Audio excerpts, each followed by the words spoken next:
Preparing the space station for solar array upgrades, rolling out the spacecraft for our Artemis 1 mission, and the Webb Space Telescope team reaches another milestone. A few of the stories to tell you about this week at NASA.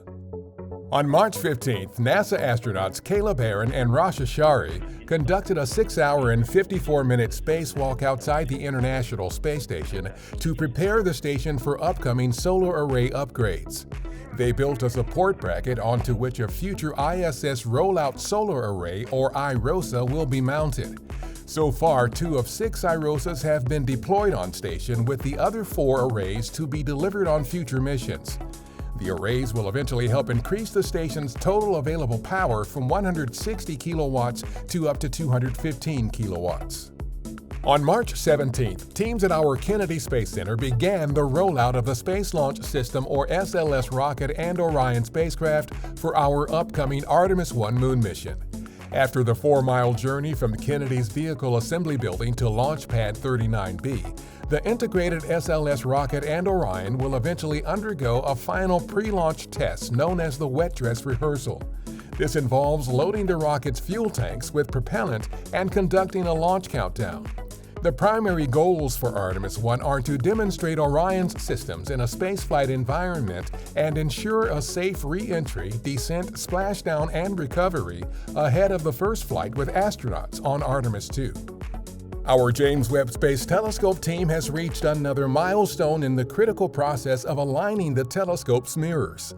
After completing fine phasing, a key alignment stage in the commissioning of Webb's optical telescope element, they found that every optical parameter that has been checked and tested is performing at or above expectations.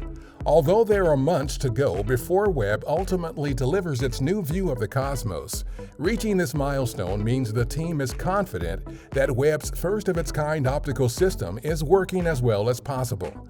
Learn more about the Webb mission at webb.nasa.gov. Flight operations for our Ingenuity Mars helicopter have been extended through September. In the months ahead, Ingenuity, the first aircraft to operate from the surface of another world, will support our Perseverance rover's exploration of Jezero Crater. Ingenuity's mission extension comes on the heels of the technology demonstration's 21st successful flight on the Red Planet since April 2021.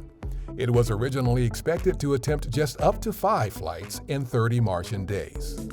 Deep Space Station 53, or DSS-53, is the newest member of our Deep Space Network.